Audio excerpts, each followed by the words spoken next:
Tears for Fears are an English new wave band formed in 1981 by Roland, Orzabal and Curt Smith. Founded after the dissolution of their first band, the mod-influenced Graduate, they were initially associated with the new wave synthesizer bands of the early 1980s but later branched out into mainstream rock and pop, which led to international chart success. They were part of the MTV-driven Second British Invasion of the US.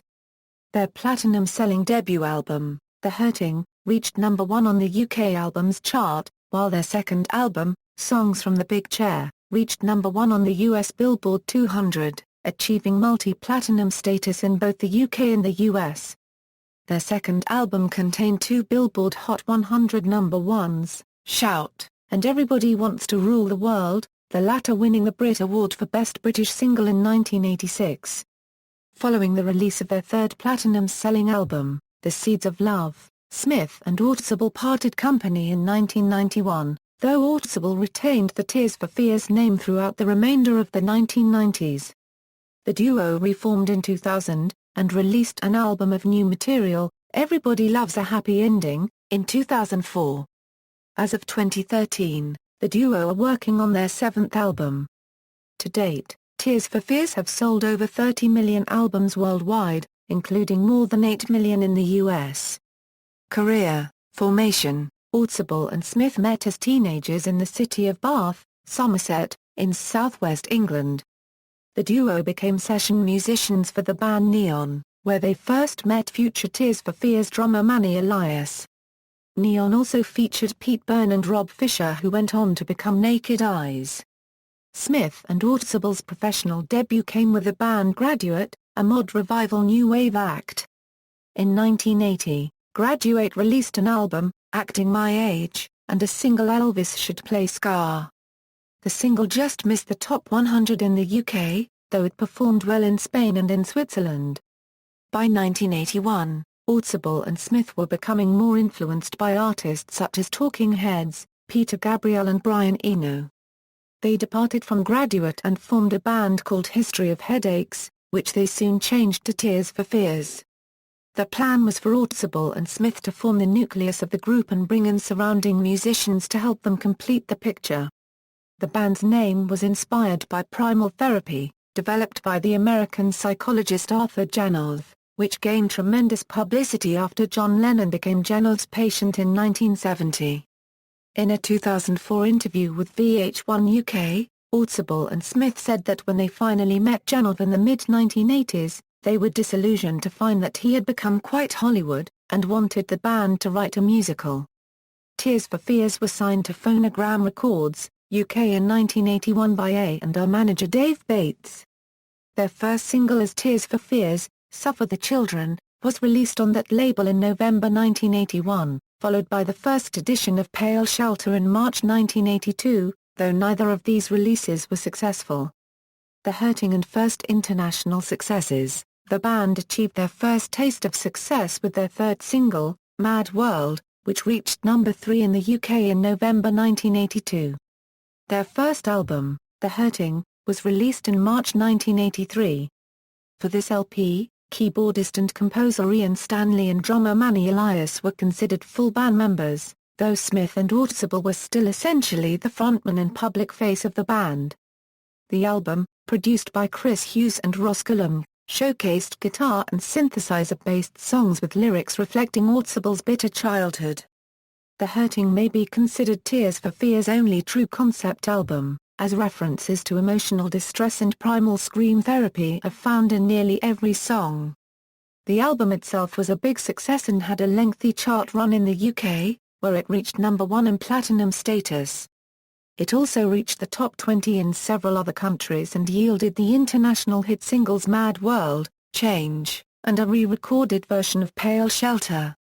All 3 of these singles reached a top 5 in the UK. Towards the end of 1983, the band released a new, slightly more experimental single, The Way You Are, intended as a stopgap while they worked on their second album. The single was a top 30 hit in the UK, but did not come close to matching the success of their 3 previous hits, despite a national concert tour in December of that year. The single, which heavily featured sampling and programmed rhythms, was a departure from Tears for Fears' previous musical approach.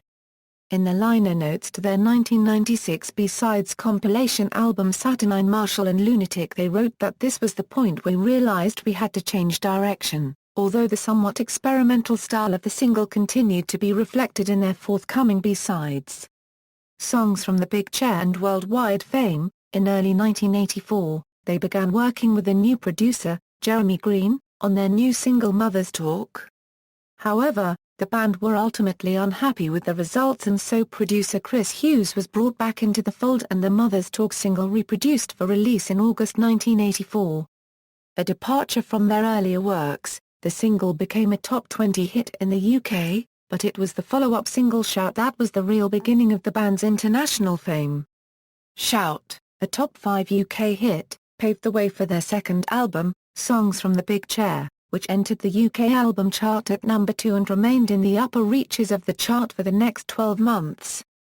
They did away with the predominantly synth-pop feel of the first album, instead expanding into a more sophisticated sound that would become the band's stylistic hallmark. Anchored around the creative hub of Orzabal, Stanley, and producer Hughes, the new Tears for Fears sound helped to propel Songs from the Big Chair into becoming one of the year's biggest sellers worldwide, eventually being certified triple platinum in the UK and quintuple platinum in the US. The album's title was inspired by the book and television miniseries Sybil, the chronicle of a woman with multiple personality disorder who sought refuge in her analyst's big chair. Orzabal and Smith stating that they felt each of the album's songs had a distinctive personality of its own. The band had also recorded a track titled The Big Chair, which was released as the B-side to Shout, but was not included on the album. The album's success came in conjunction with the array of hit singles it yielded: Mother's Talk, Shout, Everybody Wants to Rule the World Head Over Heels, and I Believe. Some territories even saw the release of limited edition 10" singles for these hits, and a variety of double packs and picture discs in addition to the regular 7 and 12 formats. Following the album's release, the band went on a world tour that lasted most of the year. Among these was a performance at the Monterey Golden Rose Rock and Pop Festival in May 1985. In September 1985, the band performed Shout at the 1985 MTV Video Music Awards at the Radio City Music Hall in New York. Also during the tour, Orzabal and Smith discovered an American female singer-pianist, Alita Adams, who was performing in a Kansas City hotel bar, and whom they invited to collaborate on their next album. Towards the end of the year, the band released a video collection documentary entitled Scenes from the Big Chair. In February 1986, having completed the lengthy and exhausting Big Chair World Tour, Tears for Fears were honoured at the 1986 Brit Awards in London, where they won the Best British Single Award for Everybody Wants to Rule the World. The band were also nominated for Best British Group and Best British Album, and Chris Hughes was nominated for Best Producer. The band performed the song at the ceremony, which became the final public performance of drummer Manny Elias, who left the group shortly afterwards. Orzabal and Stanley then worked together on a side project named Man Crab and released a single, Fish for Life, which was written for the soundtrack of the film The Karate Kid, Part 2. The track was written and produced by Orzabal and Stanley, and featured vocals by US singer-dancer Eddie Thomas, who was one of the dancers in the video for Everybody Wants to Rule the World. Live Aid. On July 13, 1985, Tears for Fears were scheduled to perform at JFK Stadium in Philadelphia for Bob Geldof's Live Aid charity event. However, on the morning of the historic event, it was announced that the band had pulled out of the show. The official reason given for their non-appearance was that two of their backing musicians, guitarist Andrew Saunders and saxophonist Will Gregory, had quit due to the expiration of their contract. They were replaced by Alan Griffiths on guitar and Josephine Wells playing saxophone for the remaining bulk of the 1985 World Tour. In place of appearing, the band pledged to donate proceeds from their concerts played in Tokyo, Sydney, London and New York. As a further donation, the band also recorded a slightly rewritten version of one of their biggest hits and released it for the British fundraising initiative Sport Aid, a sister project of Band Aid in which people took part in running races of varying length and seriousness to raise more money for African famine relief projects. Sport Aid's slogan was "I ran the world," therefore Tears for Fears released "Everybody Wants to Run the World." Indirectly, the band were involved in the earlier Band Aid single "Do They Know It's Christmas?" from 1984, which featured a slowed-down sample from their song "The Hurting" in the introduction. The Seeds of Love. It was 1989 before the group released their third album, The Seeds of Love, at a reported production cost of over £1 million. The album was written largely by Orzabal along with keyboardist Nicky Holland, who had toured with the band on their Big Chair World Tour in 1985. Moving from various studios and using various sets of producers over many months, the band ultimately decided to scrap the recordings and take the reins themselves with assistance from engineer Dave Bascom. Much of the material was recorded in jam sessions and later edited down. The length of the production impacted on the band's management company, who had financially overextended themselves in other business matters and were hoping for an earlier release date to pay off their debts. The album retained the band's epic sound while showing increasing influences ranging from jazz and blues to the Beatles, the latter being evident on the hit single "Sowing the Seeds of Love." The second single from the album was "Woman in Chains," on which Phil Collins played drums and Aelita Adams whom Orzabal would later guide to a successful solo career, shared vocals. The album was a worldwide success, entering the UK album charts at number 1, making the top 10 in the US and in numerous other countries, eventually going on to sell millions of copies worldwide. The band set out on an extensive Seeds of Love world tour sponsored by Philips to start recovering the debt incurred. The band's show in Santa Barbara in May 1990 would be captured on the Going to California live video as the singles "Advice for the Young at Heart" and "Famous Last Words" delivered modest chart success. A 64-page companion book, simply titled Tears for Fears The Seeds of Love, was released by Virgin Books in 1990 and offered extensive insight from Orzabal, Holland and Adams into the songwriting and production process for the album, as well as the musical scores for each track and rare promotional photographs from the era. Breakup and solo careers. After The Seeds of Love, Orzabal and Smith had an acrimonious falling out and parted company in 1991. The split was blamed on Orzabal's intricate but frustrating approach to production and Smith's desire to slow down the pace of their work. Another factor in the breakup was the band's manager, Paul King, who declared bankruptcy in 1990 and was later convicted of fraud. The duo had signed to King's Outlaw Management Agency in 1982 and remained clients throughout the remainder of the decade. However, by the late 1980s the agency had run into serious debt and, after discrepancies were discovered in King's financial management, Orzabal became increasingly concerned that Smith was unwilling to drop King as their manager. Outlaw folded in 1990 with debts of almost £1 million as King declared bankruptcy.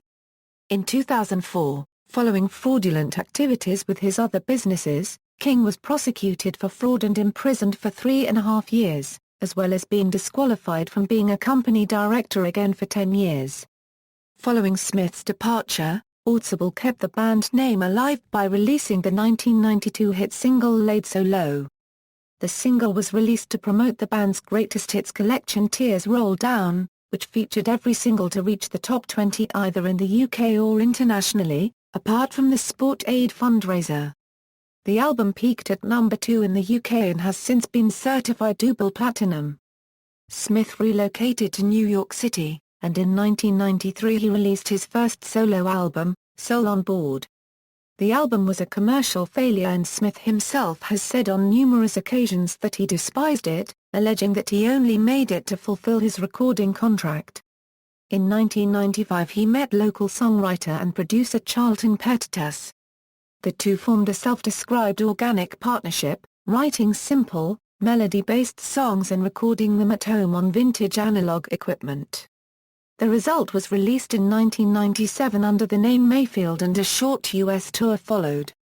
Second lineup, Elemental and Raúl and the Kings of Spain. In 1993, Orzabal released the album Elemental together with longtime collaborator Alan Griffiths and co-producer Tim Palmer. It yielded the international hit Break It Down Again, and was supported with another successful world tour, including a college tour of the US where Break It Down Again reached number 25. The album was a top 10 hit in the UK, France and Italy, and top 30 in several other countries. Although it charted considerably lower in the US than the previous two studio albums, it still earned a gold disc there for sales of over 500,000 copies. The singles Cold, Elemental, and Goodnight Song met with minor chart success in certain territories. The lyrics to Cold contained a scathing reference to the band's former manager, Paul King, in which Orzabal sings King got caught with his fingers in the till. Where's your calculator €? Did you leave it in your will? Orzabal, still working with Griffiths and Palmer, released another Tears for Fears album, Raoul and the Kings of Spain, in 1995. This was a more contemplative work that delved into his own Spanish heritage and showcased a new Latin musical influence. Orzabal stated that it was not a concept album but that there was a theme, namely that of familial relationships. The album also included a reunion with Elita Adams, who duetted with Orzabal on the track Me and My Big Ideas. The album was not a commercial success by Tears for Fears standards, though minor chart success came via the single release of the title track and the single God's Mistake. The release of the album had been delayed for nearly a year due to a last-minute label switch from Mercury to Epic, and the ensuing confusion did not help the album's chances either. Although the track listing for the album had been changed at the record company's request, Sony did not extend Tears for Fears' contract following the album's release. A worldwide tour followed, including dates in Latin America, though Orzabal declined to tour his native UK this time except for a single show in London. In 1996, a B-sides collection, Saturnine Marshall and Lunatic, was released on Mercury, which included B-sides and some rare tracks from the successful 1982–93 period. The liner notes, written by Orzabal and Chris Hughes, gave fans an insight into the songwriting process as well as a rare glimpse of self-deprecating humor regarding the tracks they would rather forget. Remasters and other projects. In 1999, Mercury Records released remastered editions of Tears for Fears' first three albums, including B-sides, remixes, and extended versions. Supervised by producer Chris Hughes, the remasters also included new liner notes for each album providing details and new insights into the music. Due to record company mergers and acquisitions in the late 1990s, Tears for Fears' back catalogue was eventually placed into the Universal Music fold. After undertaking production work and some songwriting for the Icelandic singer-songwriter Emma Anna Torrey on her 1999 album Love in the Time of Science, Orzabal re-teamed with Alan Griffiths and released the album Tomcats Screaming Outside, released on Eagle Records as a solo project under his own name. Whereas Tears for Fears' work had become guitar-based, Tomcats Screaming Outside showcased a predominantly electronic style. The album was released in April 2001 in the UK and Europe, but had the unfortunate coincidence to be released on September 11, 2001 in the US, the same day the United States experienced its 9/11 terrorist attack, and ultimately drew little notice outside the group's core fan base. Reunion. Everybody Loves a Happy Ending. In 2000, routine paperwork obligations led the duo to re-establish contact with each other after Orzabal signed a business document on Smith's behalf. Smith flew to Bath and they had dinner and decided to work on a new album together. The songwriting sessions included Charlton Pettus, and 14 songs were written and recorded in less than 6 months. The ensuing album, Everybody Loves a Happy Ending, was scheduled for release on Arista Records in late 2003, but a change in management at Arista prompted the band to opt out of their contract and switch to the New Door label, and delayed the release until September 2004. 2 US tours followed, and the 2004 tour included an unrehearsed guest appearance by Elita Adams at the Kansas City show for a performance of Woman in Chains. The song, Who Killed Tangerine, was used in the movie Fever Pitch. Everybody Loves a Happy Ending was released in the UK and Europe in March 2005 on Gut Records, shortly after the comeback single Closest Thing to Heaven became the first Tears for Fears UK Top 40 hit in a decade. The promo video for the single was a colourful fantasy that featured Hollywood actress Brittany Murphy riding in a hot air balloon. The European releases of the album contained all 14 tracks recorded during the ELAHE sessions, and a brief tour of larger UK venues followed in April. In 2005, the band began discussions with Universal Music for the release of a new comprehensive anthology of their work to date, including a new track entitled Floating Down the River. However, the subsequent release was a compilation issued as part of Hippo Records' Generic Gold series, a Universal subsidiary that specializes in budget-priced back-catalog compilations. A live performance at the Parc des Princes Stadium in Paris, recorded in June 2005, was released on CD and DVD in France and Benelux.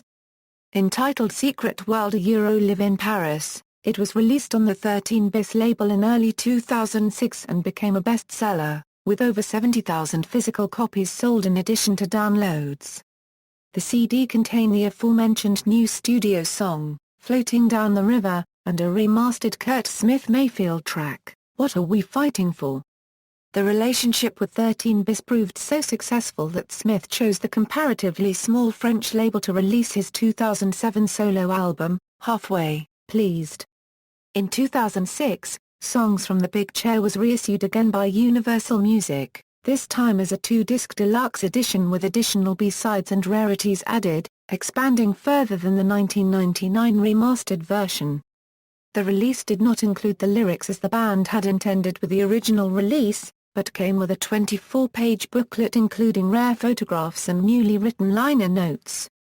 The 28-track set contained 4 sections, with the first disc containing the original album and various B-sides taken from the earlier 1999 remastered edition. It also included the rare piano version of The Working Hour, which had previously only been available as a limited edition item. The second disc contained various 7" versions of the singles, followed by various 12 remixes from the era.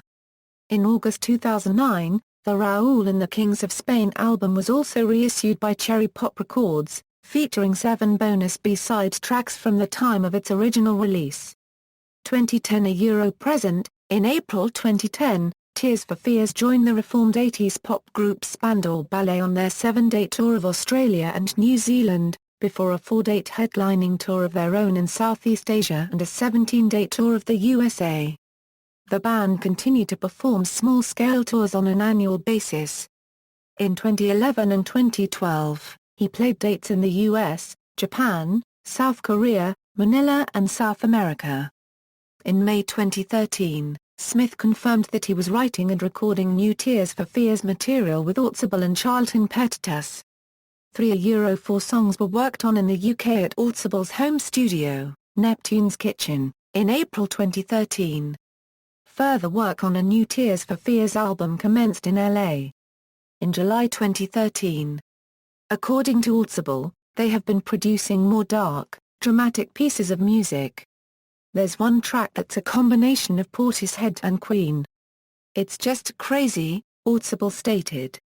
In August 2013, Tears for Fears released their first newly recorded material in nearly a decade, with a cover of Arcade Fire's Ready to Start made available on SoundCloud.